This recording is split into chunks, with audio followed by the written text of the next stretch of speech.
Bible भविष्यवाणी में America. परमेश्वर ने अपने दास यूहन्ना को उस समय में ही बता दिया कि आखिर समय में क्या होने वाला होगा।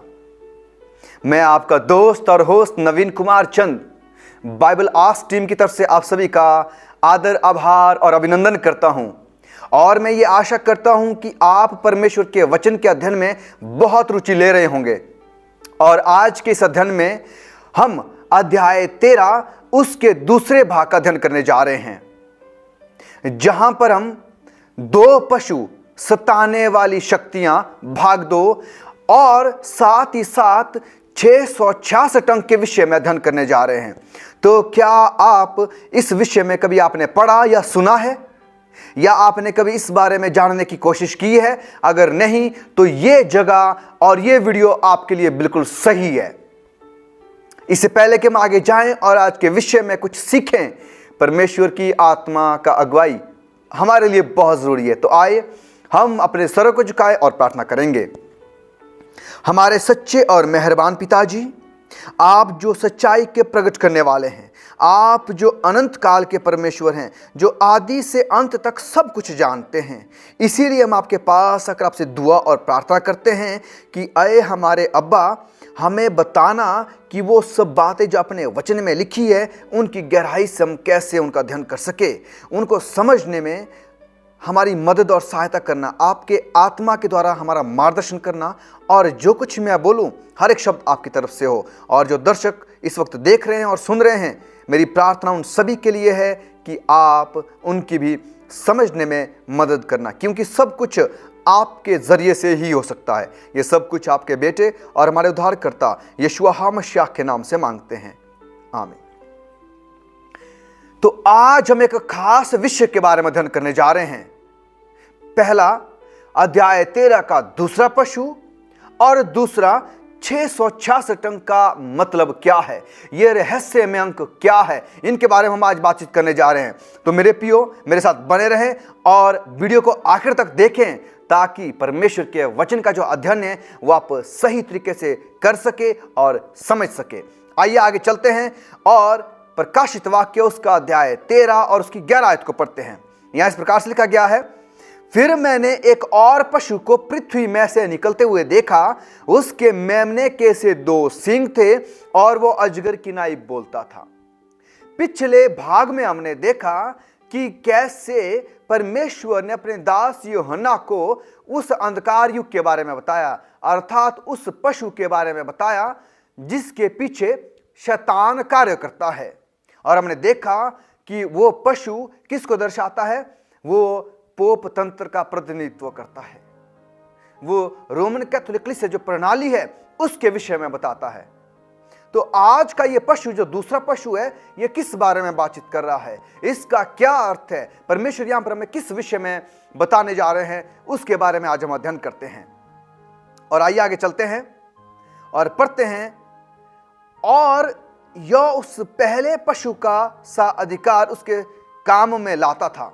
यहां पर हम देखते हैं कि 12 से आगे जब हम पढ़ते हैं तो यहां पर क्या लिखा गया है, और यह उस पहले पशु का सारा अधिकार उसके काम में लाता है। तो यहां हमें बहुत जरूरी है जानना और सीखना और पढ़ना कि फिर मैंने एक और पशु को पृथ्वी से निकलते देखा। इससे पहले का पशु कहां से निकला था? समुद्र से निकला था। और समुद्र किसको दर्शाता है? वो जब बहुत तायत आबादी वाले क्षेत्र को दर्शाता है। और समुद्र का जो उलट में है, उसके जो विपरीत में है, वो क्या है? पृथ्वी है। तो पृथ्वी किसको दर्शाएगी? पृथ्वी जो वो कम आबादी वाले क्षेत्र को दर्शाएगी या एक नई जगह को दर्शाएगी। तो ये जो पशु है ये कहां से निकलता है? कम आबादी वाले क्षेत्र या एक नई जगह में जो से ये निकलता है। यूहन्ना ने इसको देखा और इसके मेमने के से 2 सींग थे। मेमने के से 2 सींग का क्या मतलब है, उसके बारे में हम आगे चलेंगे और पढ़ेंगे। और वो अजगर की नाई बोलता है। और ये अजगर कौन है? हमने बिल्कुल अच्छी तरह से पिछली वीडियो में भी देखा था कि प्रकाशित वाक्य उसका 12 उसकी 9 आयत कहती है कि अजगर अर्थात वो ही पुराना सांप, वो इब्लीस या लूसीफर। तो अजगर किसको दर्शाता है? शैतान को दर्शाता है। तो ये पशु किसकी नाई बोलता है? वो उस शैतान की नाई बोलता है। शैतान की नाई बोलने का मतलब है कि जैसा शैतान चाहता है उसके अनुसार करता है। जैसा शैतान का चरित्र है या शैतान की कार्यकाली है या शैतान कार्य करना चाहता है, ठीक उसी के तहत यह भी काम करता है। तो आइए आगे चलते हैं और अगली आयतों में इस पशु के बारे में अध्ययन करते हैं। आगे क्या कहती है, और यह उस पहले पशु का सारा अधिकार उसके काम में लाता है। यानी कि जो इससे पहले का पशु था, उसका जो जितना भी काम था, ये उसी का काम करता है, उसी के जैसे कार्य करता है, उसी के जैसे प्रणाली इसकी है। और पृथ्वी और उसके सब रहने वालों से उस पशु की जिसका प्राण घातक अच्छा हो गया था पूजा करवाता है। यानी कि जो दूसरा पशु निकलता है, ये पहले पशु को ऊंचा उठाने में मदद करता है, उसको फिर से अस्तित्व में लाने में मदद करता है, फिर से उसकी सामर्थ्य और शक्ति, यानी कि उसका जो प्राण घातक घाव जो धीरे धीरे ठीक हो गया था, ये पशु जो अब निकलता है, ये उस पहले पशु की मदद करता है कि उसका प्राण घातक घाव क्या हो जाए, ठीक हो जाए। और उसकी क्या करवाता है, पूजा करवाता है। पूजा करवाने का मतलब है उसको सम्मान देना, जैसा वो कहता है उसकी बातों को मानना, उसकी आज्ञाओं को या फिर उसके फरमानों को, उन सब का क्या करना, आदर और सम्मान करना। आगे कहता है, और वह बड़े बड़े चिन्ह दिखाता है, यहां तक कि मनुष्यों के सामने स्वर्ग से पृथ्वी पर आग बरसा देता था। और उन चिन्हों के कारण जिन्हें उस पशु के सामने दिखाने का अधिकार उसे दिया गया था, वह पृथ्वी के रहने वालों को इस प्रकार भरमाता था कि पृथ्वी के रहने वालों से कहता था कि जिस पशु के तलवार लगी वह जी गया, उसकी मूर्त बनाओ। ये दूसरे पशु ने पहले पशु के लिए किया, और हम जानते हैं कि पहला पशु कौन है, वो पोप तंत्र है। तो अर्थात जो दूसरा पशु जो है, पशु जो एक राज्य को दर्शाता है, तो जो दूसरा राज्य आएगा या फिर जो दूसरा शासन करने वाला आएगा, वो क्या करेगा, उस पहले राज्य को ऊपर उठाने में मदद करेगा। और जैसा जैसा पहला पशु यानी कि पहला राज्य काम करता है, ठीक ये राज्य भी वैसे ही काम करेगा, उसी प्रणाली से काम करेगा। तो आइए आगे चलते हैं और इसके मतलब को, इसके अर्थ को समझते हैं। प्रकाशित वाक्यों 13 दो पशुओं की बात करता है, जैसे हम पहले से जानते हैं। बाइबल के इस पद में ऐसे कई संकेत हैं जिनसे हमें पता लगाने में मदद मिलती है कि प्रकाशित वाक्यों 13 का दूसरा पशु कौन है। तो आइए इन संकेतों के बारे में पढ़ते हैं कि बाइबल का ये प्रकाशित वाक्य जो दूसरा पशु है, ये कौन है। पहला संकेत, हम 4 संकेतों के बारे में पढ़ेंगे। पहला संकेत, दूसरा पशु उस समय के आसपास अस्तित्व में आता है। वह पहला पशु अपना प्राण घातक घाव प्राप्त करता है। 1798 में प्रकाशित वाक्यों 13 की 10 में जो हमने पढ़ा, में उल्लेखित पोप की कैद और उस समय नई शक्ति उभरती देखी गई। संयुक्त राज्य अमेरिका ने 1776 में अपनी स्वतंत्रता की घोषणा की। 1787 में संविधान को वोट दिया गया और 1791 में अधिकार के बिल को अपनाया और 1798 तक स्पष्ट रूप से विश्व शक्ति के रूप में अमेरिका को क्या मिल गई, मान्यता मिल गई। समय स्पष्ट रूप से अमेरिका को सटीकता से दर्शाता है। यानी कि जो दूसरा पशु है वो किसको दर्शाता है, वो संयुक्त राज्य अमेरिका को दर्शाता है। एक पशु भविष्यवाणी में एक राज्य को दर्शाता है। आइए दूसरे संकेत के बारे में पढ़ते हैं जो हमें इस राज्य के बारे में और विस्तृत जानकारी देता है। दूसरा संकेत, दूसरा पशु पृथ्वी से बाहर आता है। यह जानकर कि बाइबल की भविष्यवाणी में पानी घनी आबादी का प्रतिनिधित्व करता है। पानी के विपरीत पृथ्वी का मतलब है मुश्किल ही आबादी वाला क्षेत्र या बहुत कम आबादी वाला क्षेत्र। यह नया राष्ट्र दुनिया के एक ऐसे क्षेत्र में पैदा होगा जो 1700 के दशक के उत्तरार्ध में से पहले लगभग अलोकप्रिय हो चुका था। संयुक्त राज्य अमेरिका एक नई भूमि में पैदा हुआ। तो ये पशु कहां से निकलता है, एक नई भूमि, नए देश या फिर पृथ्वी से निकलता है। आइए आगे पढ़ते हैं। प्रकाशित वाक्य 13 की 15, और उसे उस पशु की मूर्त में प्राण डालने का अधिकार दिया गया और कि पशु की मूर्त बोलने लगे और जितने लोग उस पशु की मूर्ति की पूजा ना करें उन्हें मरवा डाले। यह बहुत जरूरी है। इससे पहले कि हम इसके बारे में जानें, आइए तीसरे और चौथे संकेत को पढ़ते हैं। इन तर्कों पर विचार करते हुए यह निष्कर्ष निकाला जा सकता है कि दूसरा पशु संयुक्त राज्य अमेरिका का प्रतिनिधित्व करता है। यहां बाइबल का स्पष्टीकरण है। संकेत 3, दूसरे पशु में 2 मेमने जैसे सींग होते हैं। सींग राज्यों या शासन या सरकारों को और शक्तियों का प्रतिनिधित्व करता है।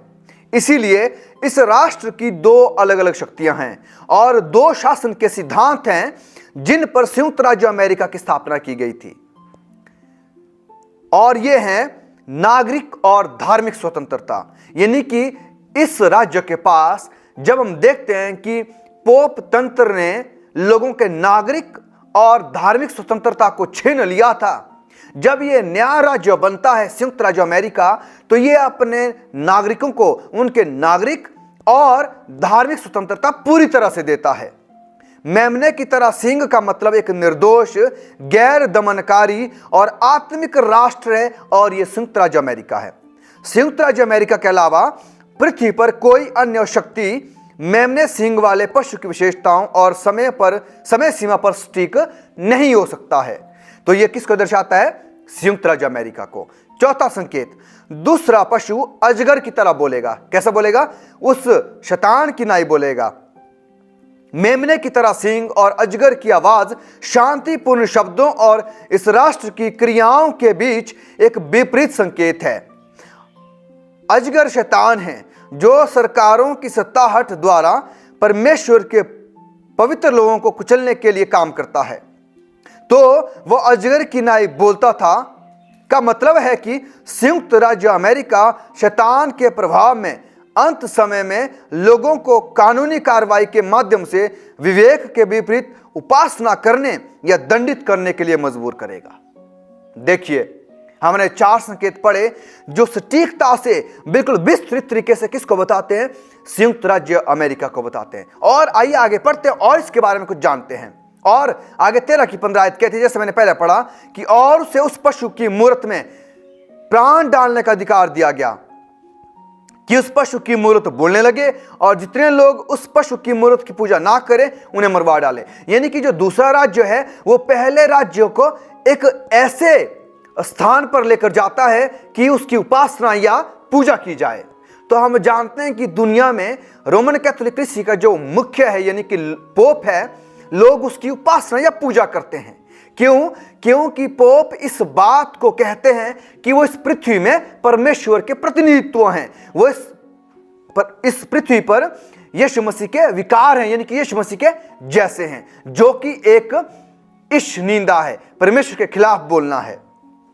पहले और दूसरे पशु का मिलना, देखिए साफ कहता है ये प्रकाशित वाक्य 13 की 12 कहता है कि यह उस पहले पशु का सारा अधिकार उसके सामने काम में लाता है और पृथ्वी और उसके रहने वाले से उसे पहले पशु की, जिसका प्राण घातक अच्छा हो गया था, पूजा करवाता है। संयुक्त राज्य अमेरिका दुनिया के देशों को उन सभी पर सार्वभौमिक मौत की सजा देने का नेतृत्व कर सकता है जो पशु या उसकी मूर्ति की पूजा करने से इनकार करते हैं, जैसा कि 13 की 15 में कहा गया है। आइए आगे पढ़ते हैं।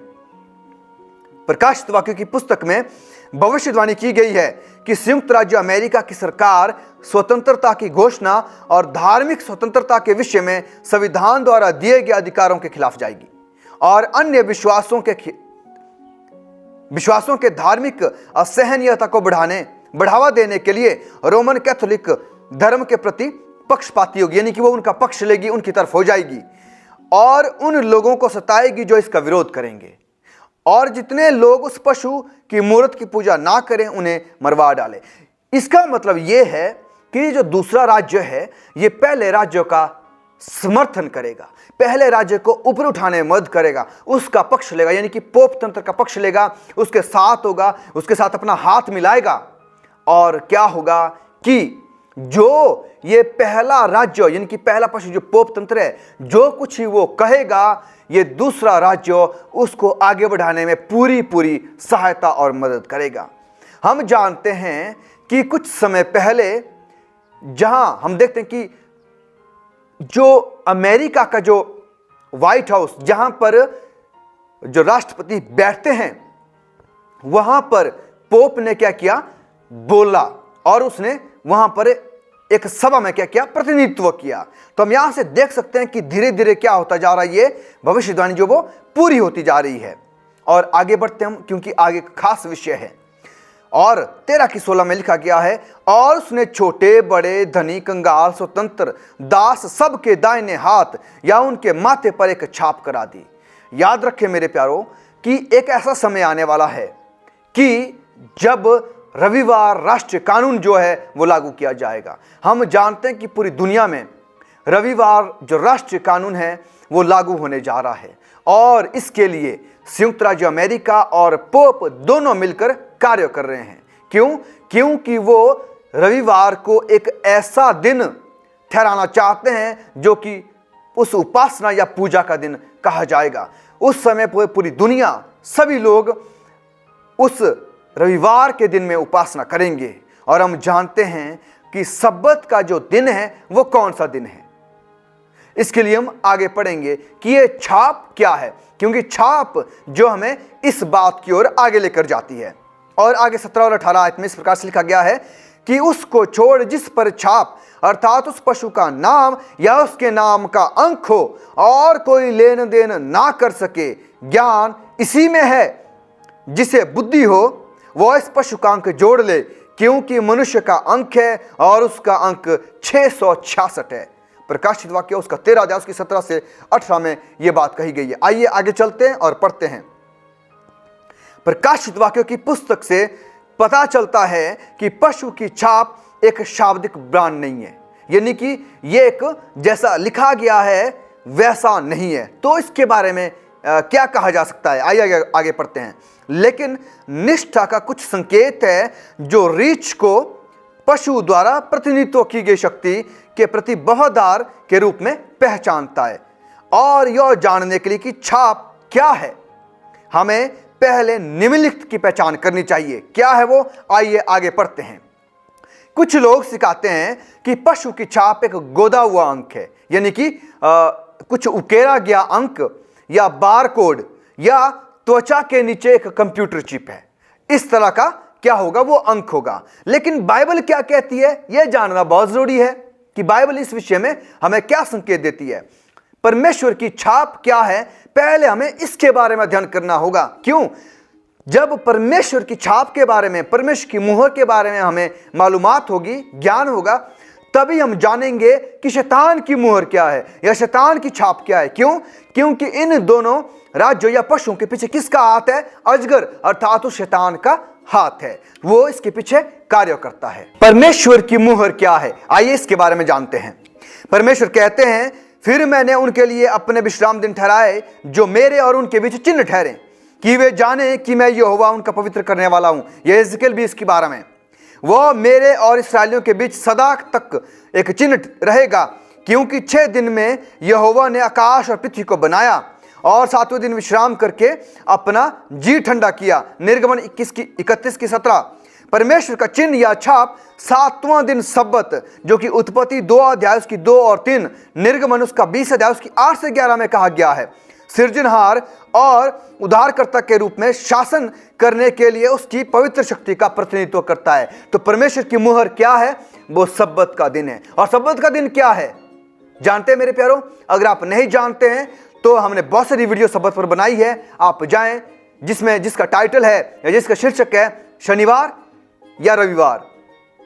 हम शनिवार के दिन उपासना करें या रविवार के दिन उपासना करें।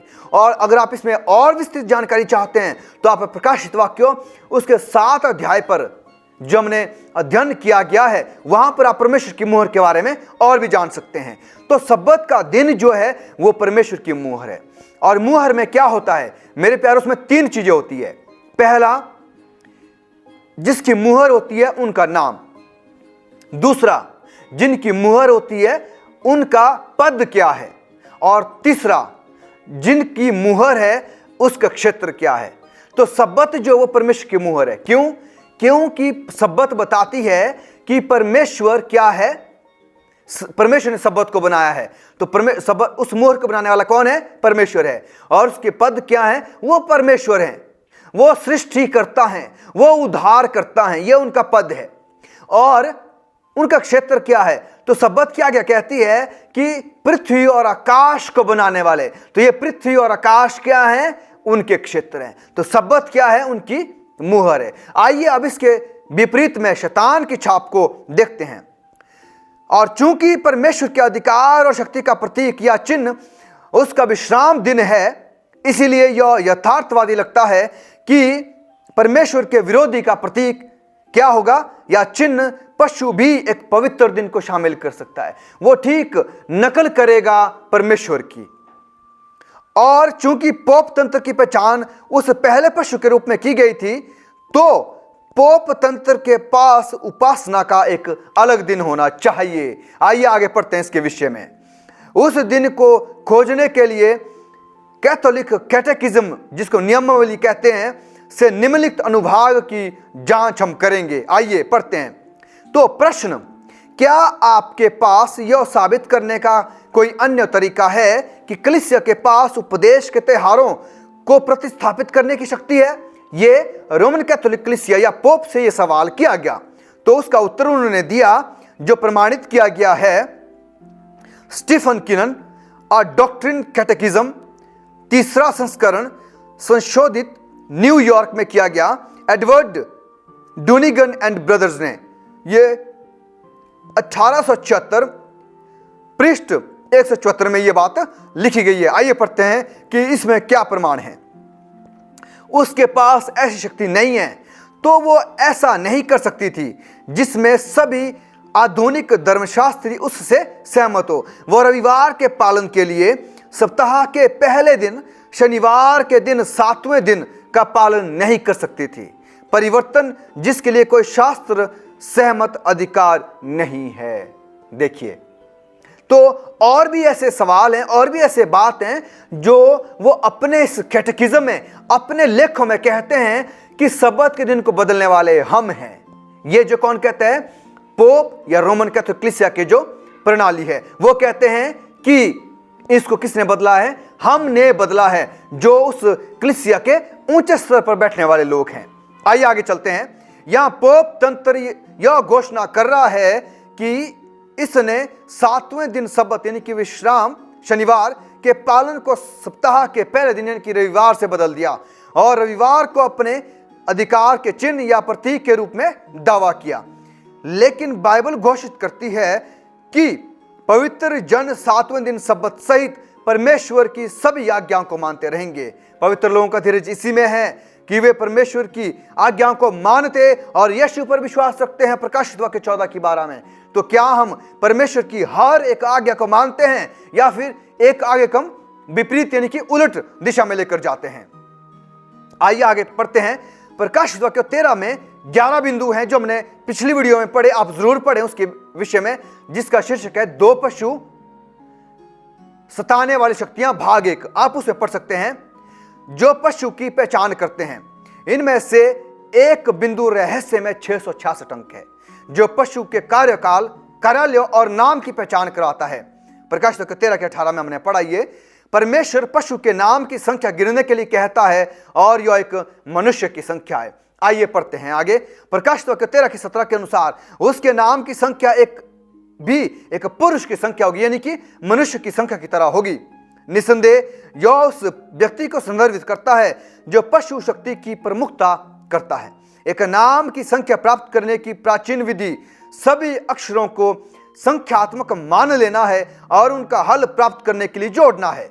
यदि हम इस परीक्षण को पशु या पोप तंत्र के लिए लागू करना चाहते हैं, तो हमें पोप का आधिकारिक नाम खोजना होगा जो उसकी कलीसिया की प्रमुखता है।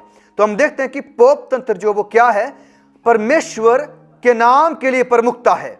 वो क्या कहते हैं कि यहां पोप के लिए आधिकारिक लैटिन शीर्षक है जो कलीसिया द्वारा स्वयं प्रदान किया गया है और रोम के प्रकाशनों में बार बार पाया जाता है कि कैथोलिक अखबार अप्रैल 1915 का ओवर संडे विजिटर, यहां पर यह प्रमाणित किया गया है, निम्नलिखित प्रमाण देता है।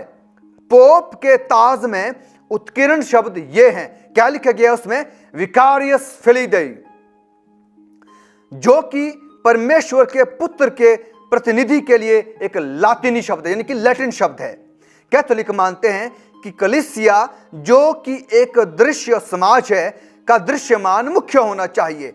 मसीह स्वर्ग में स्वर्गारोहण से पहले प्रेरित पतरस को उसके प्रतिनिधि के रूप में कार्य करने के लिए नियुक्त किया। इसीलिए कलीसिया के प्रमुख के रूप में रोम के बिशप को शीर्षक दिया गया था मसीह का प्रतिनिधित्व, यानी कि विकार ऑफ क्राइस्ट, जिसका मतलब है विकारियस फिली देई। जो ये शब्द कहाँ लिखा गया है?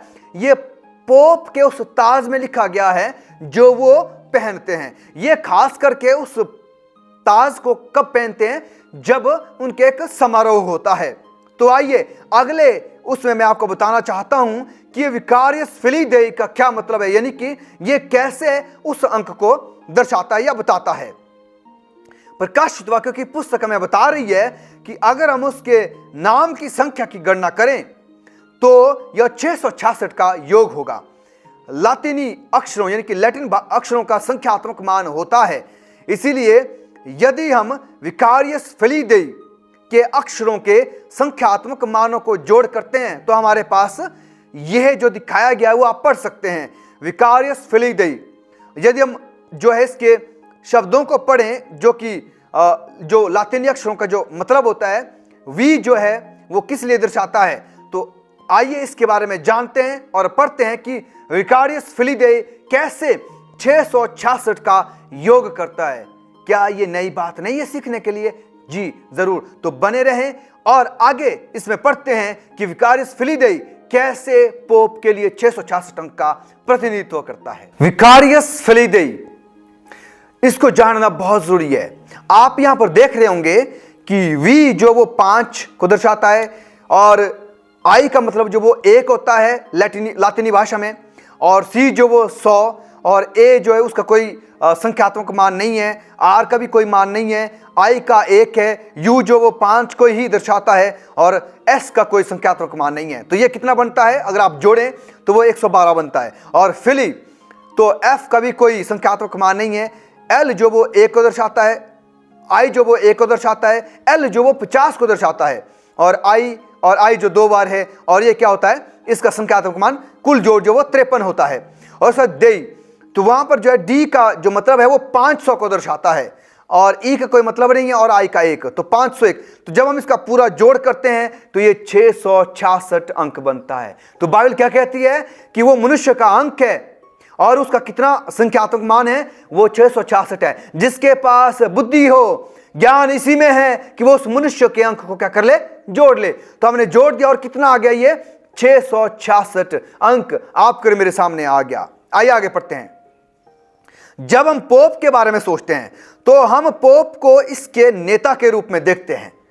उसका नाम क्या है? पोप की आधिकारिक उपलब्धियों में से एक है विकारियस फिली देई, और इस शीर्षक का बार बार उपयोग किया जाता है। वास्तव में पोप के ताज में उत्कीर्ण शब्द ये है विकारियस फिली देई, जिसके बारे में हमने बार बार पढ़ा, जो परमेश्वर के पुत्र के प्रतिनिधित्व के लिए लैटिन शब्द है। क्या मतलब है विकारियस फिली देई का? कि जो इस ताज को पहनता है, जिसके पास ये शब्द है, उनका मतलब है कि वो इस पृथ्वी पर परमेश्वर के पुत्र हैं। क्या ये ईश निंदा नहीं है मेरे प्यारो? क्या ये परमेश्वर के खिलाफ बोलना नहीं है? ये एक बहुत बड़ी ब्लेसफेमी है, यानी कि ईश्वर की निंदा है, परमेश्वर की निंदा है, परमेश्वर के खिलाफ बोलना है, परमेश्वर के खिलाफ बड़ा मुंह खोलना है। ये क्या परमेश्वर के पुत्र? हम परमेश्वर के बच्चे हैं, लेकिन परमेश्वर के पुत्र की जगह लेना, यानी कि यीशु मसीह की जगह लेना, यह ईश निंदा है और यह परमेश्वर के वचन के खिलाफ है। और यह कौन करता है? यह पोप तंत्र करता है मेरे प्यारों। और वो इसे बहुत दावे और गर्व से कहते हैं कि हम इस पृथ्वी पर परमेश्वर के पुत्र हैं। क्या परमेश्वर पवित्र नहीं है? क्या आप और मैं पवित्र हैं? और परमेश्वर का वचन बार बार कहता है कि एक भी धर्मी नहीं, कोई भी धर्मी नहीं है। तो आप और मैं, चाहे वो रोमन कैथोलिक कलीसिया के जो मुख्य प्रमुखता में है, चाहे वो पोप हो, बिशप हो या पादरी साहिबान हो, आप और मैं हैं, कोई भी हो मेरे प्यारो, हम धर्मी नहीं हैं, लेकिन हम धार्मिकता की ओर अपने आप को लेकर जा रहे हैं, बढ़ाते जा रहे हैं। और हम धर्मी कैसे ठहरते हैं? जब परमेश्वर का, यीशु मसीह का अनुग्रह और यीशु मसीह के लहू के जरिए से आप और मैं धर्मी ठहरते हैं। आइए आगे पढ़ते हैं। इसका मतलब है कि परमेश्वर के स्थान पर खड़ा होना।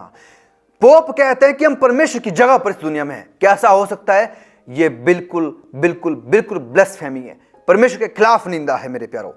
लेकिन सबसे महत्वपूर्ण बात यह है कि सभी 11 बिंदु जो पिछली वीडियो में हमने पढ़े, वो सारे 11 बिंदु जो हैं वो एक के दिए गए वास्तविकता पर लागू होना चाहिए। ये वो सभी एक ही पर लागू होने चाहिए।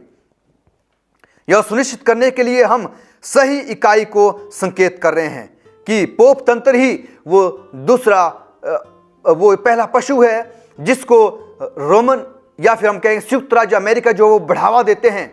और पोप को जो है वो 666 अंक जो है वो दिया गया है, वो है जो 666 अंक को पहनता है। सावधानी पूर्वक अध्ययन करने के बाद आप पाएंगे कि ये सभी बिंदु पोप तंत्र को उस पहले पशु के रूप में पहचानते हैं।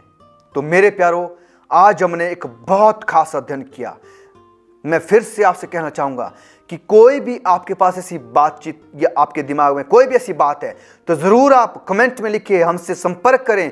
मैं और भी ज्यादा जो इसके जो प्रमाण है वो आपको मैं देना चाहूंगा, लेकिन हमारे पास वीडियो में एक लिमिटेड समय होता है। यहां पर मैं आपको ज्यादा खास बात ही बता सकता हूं, लेकिन आप हमसे संपर्क करें ताकि इसकी और अधिकाई जानकारी हम आपसे साझा कर सके। और फिर से मैं कहना चाहूंगा कि पहला पशु जो वो पोप तंत्र को दर्शाता है और दूसरा पशु जो राज्य के रूप में संयुक्त राज्य अमेरिका को दर्शाता है। और संयुक्त राज्य अमेरिका धीरे धीरे जो वो राष्ट्र रविवार कानून को पोप के साथ मिलकर बढ़ाना चाहते हैं ताकि वो जो सब्बत का पालन करते हैं, शनिवार के दिन का पालन करते हैं, वो क्या कर सके, उनको सत्ताहट में लेकर जा सके और उनको परमेश्वर के खिलाफ काम करने के लिए मजबूर कर सके। यहां पर लिखा गया है कि क्या करेंगे वो, जो उस पर पशु का नाम या उसके नाम का अंक और वो कोई लेन देन नहीं कर सकेंगे। जब ये समय शुरू होगा, जब राष्ट्र रविवार कानून जो वो लागू किया जाएगा, तो मेरे प्यारों, जो परमेश्वर के वचन पर चलने वाले लोग हैं, परमेश्वर के वचन के हिसाब से चलने वाले लोग हैं, वो जो सब्बत के दिन का पालन करने वाले लोग हैं, वो जो सही सब्बत का पालन करते हैं, वो जो परमेश्वर की हर एक आज्ञा का पालन करते हैं, वो जो स्पिरिट ऑफ प्रोफेसी यानी कि भविष्यवाणी की आत्मा का अध्ययन करते हैं, मेरे प्यारों, उन पर बहुत सताहट आने वाली है। और ये सताहट पोप तंत्र या फिर उन लोगों के जरिए से है जिनके पीछे शैतान काम करता है। जिनका अगुवाई कौन करता है? वो अजगर या शैतान करता है। और हमने देखा कि इन दोनों पशु की अगुवाई कौन करता है? वो अजगर यानी कि वही पुराना सांप जो परमेश्वर की शेष कलीसिया पर क्या हो गया था? क्रोधित हो गया था, जो हमने 12 अध्याय में पढ़ा। तो देखिए कैसे जो है परमेश्वर ने बहुत ही बारीकी से इस अध्ययन को आपके मेरे सामने रखा है। तो मेरे प्यारों, हमें बहुत जरूरी है इसको जानना और पहचानना और समझना, क्योंकि आखिर समय बहुत करीब है। क्या आप सच्चाई में बना रहना चाहते हैं? और ये सच्चाई आपके सामने, इब्रानियों उसकी 13 उसका 10 अध्याय उसकी 26 आयत कहती है कि एक बार सच्चाई जानने के बाद अगर मैं सच्चाई की खोज नहीं करता हूं तो मेरे लिए और कोई बलिदान फिर नहीं है। तो मेरे प्यारों, आज सच्चाई आपके और मेरे सामने है। आप इसका और गहराई से अध्ययन करें, खोजें, परमेश्वर से प्रार्थना करें कि क्या परमेश्वर ये सही है, मेरा मन इसके लिए खोलें ताकि मैं वैसा ही चल सकूं जैसा जो प्रकाशन आपने हम सबको दिया है। तो मेरे प्यारों, जो रोमन कैथोलिक कलीसिया के जो हेड हैं यानी कि पोप तंत्र है, वो जो हैं परमेश्वर के लोगों के खिलाफ शुरुआत से काम करते आ रहे हैं और आखिर में वो ठीक और भी जो है सताहट का काम करेंगे ताकि परमेश्वर के लोगों को जो है परमेश्वर के साथ चलने से रोका जाए, उनको बाधित किया जाए। और ये काम वो नहीं, उनके पीछे वाली शक्ति जो वो अजगर या शैतान है वो करने वाले हैं। तो मेरे प्यारों, इस बात का ध्यान रखें और बहुत आयत से अध्ययन करें। परमेश्वर आपको इस खास विषय को समझने में और भी मदद करे। हम इसके लिए और भी वीडियो बनाएंगे जिसमें हम एक एक विषय के बारे में बहुत अच्छी तरह से सीखेंगे। आप तब तक के लिए इसका अध्ययन करते रहें। मेरा आपसे विनम्र निवेदन है कि जब हम जानते हैं कि यीशु मसीह का आना बहुत करीब है तो हम उसके लिए तैयारी करें। आइए हम प्रार्थनाओं से और परमेश्वर के वचन के अध्ययन से आत्मिक लड़ाई को लड़ते चले जाएं और उस पर जीत हासिल करें ताकि हम परमेश्वर के साथ अनंत जीवन जी सके।